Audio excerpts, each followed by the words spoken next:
The cost of private health insurance is set to jump for high and middle income earners with a move to wind back their subsidies. The Gillard government appears to have won support to pass a bill introducing means testing for the health insurance rebate. Around 2 million people would be affected, but it gives the government much needed savings for the budget, about $2.5 billion over the next 3 years. From Canberra, Chief Political Correspondent Mark Simpkin reports. Labor promised not to touch the rebate in 2007, backflipped in 2010 and finally looks like getting its way in 2012.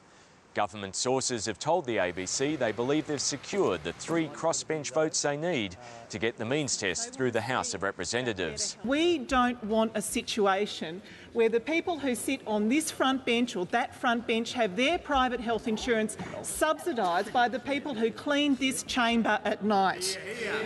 2 million Australians now face higher health insurance premiums, starting with singles earning $83,000 a year. Someone earning $129,000 will lose the subsidy completely. These modest changes save $2.4 billion over the next 3 years. That's 13,000 extra doctors or 26,500 nurses pay for a whole year. It's a crucial win for Labor because it's relying on that $2.4 billion to get the budget back into surplus. Government sources privately acknowledge without it, Labor would be lost.